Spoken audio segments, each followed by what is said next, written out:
ഞങ്ങളെയും കൂടി ഒന്ന് മൈൻഡ് ചെയ്തൂടെ? കാശ് ഞങ്ങളും തരാം. ബസ്സിറങ്ങിയപ്പോൾ ആവണി കേട്ടതാണ് കവലയിൽ കൂടി നിൽക്കുന്ന ചെക്കന്മാരുടെ കമന്റ്. അവൾ മറുപടി ഒന്നും പറയാതെ നടന്നകന്നു. അവൾക്കൊന്നും പറയാനുണ്ടായിരുന്നില്ല. കാരണം തെറ്റ് അവളുടെ ഭാഗത്താണ് എന്ന് അവൾക്ക് നല്ല ബോധ്യമുണ്ടായിരുന്നു. അച്ഛനും അമ്മയും അവളും അനിയത്തിയും അടങ്ങുന്ന ഒരു കുഞ്ഞു കുടുംബമായിരുന്നു അവളുടേത്. വളരെ സന്തോഷപൂർവ്വം കഴിഞ്ഞു പോയിരുന്ന ഒരു കുടുംബം. അച്ഛൻ ചുമട്ടുതൊഴിലാളിയായിരുന്നു. നന്നായി അധ്വാനിക്കും. അധ്വാനിച്ചു കിട്ടുന്ന പൈസ ഒരു രൂപ പോലും ചിലവാക്കാതെ കൊണ്ടുവന്ന് ഭാര്യയ്ക്കും മക്കൾക്കുമായി ചിലവാക്കും. അവർക്ക് എന്ത് വേണമെന്ന് പറഞ്ഞാലും അയാൾ വാങ്ങിക്കൊടുത്തിരുന്നു. ഒരല്ലലുമില്ലാതെയാ ആ കുടുംബം അങ്ങനെ കഴിഞ്ഞുപോയി. പെട്ടെന്നാണ് ഒരു ദുരന്തം അവരുടെ ജീവിതത്തിലേക്ക് കടന്നു വന്നത്.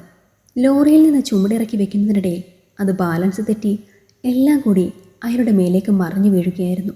നട്ടലിന് കാര്യമായ ക്ഷതം പറ്റി. അച്ഛൻ കിടപ്പിലായി. അതോടെ അവരുടെ കുടുംബത്തിൻ്റെ താളം തെറ്റി. അയാൾക്ക് യാതൊരുവിധ ജോലിക്കും പോകാൻ പറ്റാതെയായി. നല്ലൊരു സംഖ്യ ചിലവാക്കി ഒരു ഓപ്പറേഷൻ ചെയ്താൽ എല്ലാം നേരെയാവുമെന്ന് ഡോക്ടർ പറഞ്ഞു. അല്ലെങ്കിൽ ഈ കിടപ്പ് തന്നെ തുടരും അവസാനം വരെ. അവർക്ക് അത്രയും വലിയ തുക കണ്ടെത്താൻ ഒരു മാർഗവുമില്ലായിരുന്നു. സഹായിക്കാനും ആരും ഉണ്ടായിരുന്നില്ല.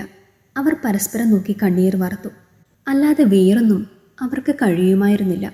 ഡിഗ്രിക്ക് പഠിച്ചുകൊണ്ടിരുന്ന ആവണിയുടെയും 8ാം ക്ലാസ്സുകാരി അനിയത്തി ആരതിയുടെയും പഠനം വഴിമുട്ടി. അടുത്ത വീടുകളിൽ ജോലി ചെയ്തും മറ്റും അമ്മ അന്നേക്കുള്ള അന്നത്തിനുള്ള വക കണ്ടെത്തി. പക്ഷെ അതുകൊണ്ടൊന്നും വീട് മുന്നോട്ട് പോകുമായിരുന്നില്ല. പിന്നെയും ഒരുപാട് കടമ്പകൾ ഉണ്ടായിരുന്നു. അങ്ങനെയാണ് ആവണി ജോലിക്ക് പോകാം എന്ന് തീരുമാനിച്ചത്.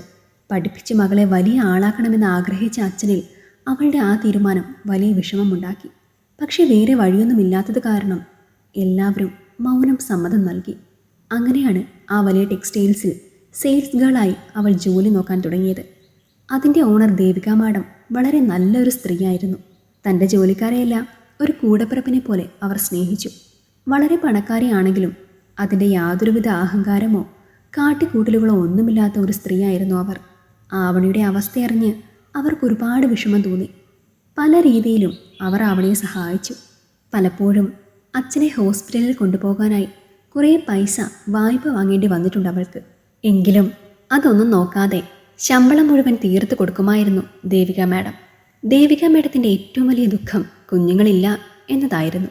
വിവാഹം കഴിഞ്ഞിട്ട് 10 വർഷം കഴിഞ്ഞു. എന്നിട്ടും ഒരു കുഞ്ഞിക്കാൽ കാണാനുള്ള ഭാഗ്യം അവർക്കുണ്ടായില്ല. അതിലേറെ ദുഃഖിതയായിരുന്നു അവർ. ഇനി കാണാത്ത ഡോക്ടർമാരോ ചെയ്യാത്ത ചികിത്സയോ ഒന്നും ഉണ്ടായിരുന്നില്ല. എല്ലാവരും പറഞ്ഞത് ഒന്നു തന്നെയായിരുന്നു: അവരുടെ ഗർഭപാത്രത്തിന് ഒരു കുഞ്ഞിനെ ഗർഭം ധരിക്കാനുള്ള കഴിവില്ല എന്ന്. അതുകൊണ്ട് തന്നെ ഒരു വാടക ഗർഭപാത്രം കിട്ടിയാൽ അവരുടെ കുഞ്ഞ് എന്ന മോഹം സഫലമാക്കാൻ കഴിയുമെന്ന് ഡോക്ടർ പറഞ്ഞു. അവർ അതിനായി പറ്റിയ ഒരാളെ അന്വേഷിച്ച് നടക്കുകയായിരുന്നു. പെട്ടെന്നാണ് ആവണിയുടെ അച്ഛന് വീണ്ടും വയ്യാതായത്. ഇൻഫെക്ഷൻ ആണെന്നും ഓപ്പറേഷൻ എത്രയും പെട്ടെന്ന് ചെയ്യണമെന്നും ഡോക്ടർമാർ പറഞ്ഞു. വേറെ മാർഗമില്ലാതെ ആവണി തന്നെയാണ് ദേവികയോട് പോയി ചോദിച്ചത്. അവരുടെ കുഞ്ഞിനെ അവൾ ഗർഭം ധരിക്കാം, പകരമായി അച്ഛൻ്റെ ഓപ്പറേഷനുള്ള പൈസ കൊടുക്കുമോ എന്ന്. വലിയൊരു തുക ഉണ്ടാകുമതെന്നറിയാമായിരുന്നു ആവണിക്ക്. അത്രയും അവർ കൊടുക്കുമോ എന്ന് പോലും അവൾക്കറിയില്ലായിരുന്നു. ദേവിക ആദ്യം സംശയിച്ചു. ആവണിയുടെ വിവാഹം പോലും കഴിഞ്ഞിട്ടില്ല. ഇങ്ങനെയൊരു കാര്യം ചെയ്താൽ അവളുടെ ഭാവി, അതിനെപ്പറ്റിയെല്ലാം ദേവിക അവളോട് പറഞ്ഞു. ഒന്നും ആവണിക്ക് പ്രശ്നമായിരുന്നില്ല, അവളുടെ അച്ഛൻ്റെ ജീവനൊഴികെ. അവളെല്ലാം സമ്മതിച്ചു. അങ്ങനെ ദേവികയുടെയും ഭർത്താവിൻ്റെയും കുഞ്ഞിനെ അവൾ സ്വന്തം ഗർഭപാത്രത്തിൽ ചുമന്നു. 10 മാസം. അത് കഴിഞ്ഞ് കുഞ്ഞിനെ അവർക്ക് തിരിച്ചു കൊടുത്തു. അവൾ വീട്ടിലേക്ക് തിരികെ എത്തി. അപ്പോഴേക്കും അച്ഛൻ സുഖം പ്രാപിച്ചിരുന്നു. പക്ഷെ അവളെ അവർ ഒരു നികൃഷ്ട ജീവിയെപ്പോലെ കണ്ടു. വീട്ടിൽ ആരും തന്നെ അവളോട് മിണ്ടാൻ പോയില്ല. അവർക്ക് വേണ്ടിയാണ് അവൾ ഇതെല്ലാം ചെയ്തതെന്ന് പറഞ്ഞിട്ടും അവരാരും അത് ഉൾക്കൊള്ളാൻ തയ്യാറായില്ല. ഇതിലും ഭേദം ഞാൻ ചാവുന്നതായിരുന്നു എന്ന് പോലും അച്ഛൻ പറഞ്ഞു.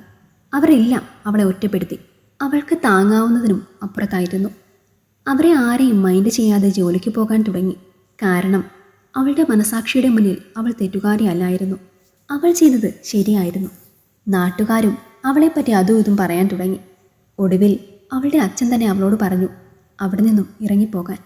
കാരണം താഴെ വളർന്നു വരുന്നൊരു കുഞ്ഞുണ്ടെന്നും അവൾ അവിടെ നിൽക്കുന്നത് ആ കുഞ്ഞിന് പോലും ദോഷമാണെന്നും അവർ പറഞ്ഞു.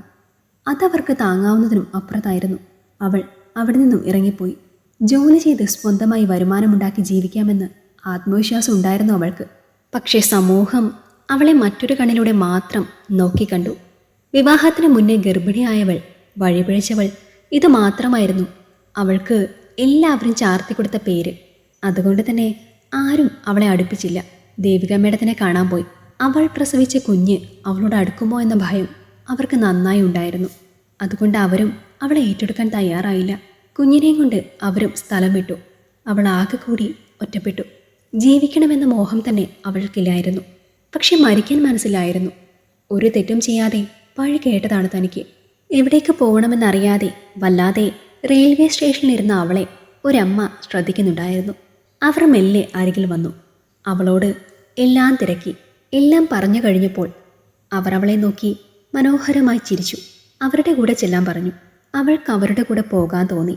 അവർ അവളെ കൊണ്ടുപോയത് ഒരാശ്രമത്തിലേക്കായിരുന്നു. അനാഥരായ കുഞ്ഞുങ്ങളെ തെരുവുകളിൽ നിന്ന് എടുത്തു വളർത്തുന്ന ഒരാശ്രമത്തിലേക്ക്. അവിടെ ലാഭേച്ഛ കൂടാതെ പണി ചെയ്യാമോ എന്ന് അവളോട് അവർ ചോദിച്ചു. അവൾക്കൊരു 100 വട്ടം സമ്മതമായിരുന്നു. സ്വന്തക്കാരാൽ തിരസ്കരിക്കപ്പെട്ടവൾ, സഹായിച്ചവർ പോലും കൈയൊഴിഞ്ഞവൾ. അവൾ അവിടെയുള്ള ആരോരുമില്ലാത്ത കുഞ്ഞുങ്ങൾക്ക് ആരെല്ലാമോ ആയി. ആ കുഞ്ഞുങ്ങൾ തിരികെ അവൾക്കും നിഷ്കളങ്കമായ സ്നേഹം കൈമാറി. ഇപ്പോൾ അവൾ പൂർണ്ണ സന്തോഷവതിയാണ്. ഇപ്പോഴുള്ള ജീവിതത്തിൽ സംതൃപ്തിയും. ഈ കഥ നിങ്ങൾക്കിഷ്ടമായെങ്കിൽ ലൈക്ക് ചെയ്യൂ. നിങ്ങളുടെ അഭിപ്രായങ്ങൾ കമൻ്റായി രേഖപ്പെടുത്തൂ. കൂടുതൽ കഥകൾ കേൾക്കാൻ ഈ ചാനൽ സബ്സ്ക്രൈബ് ചെയ്യൂ.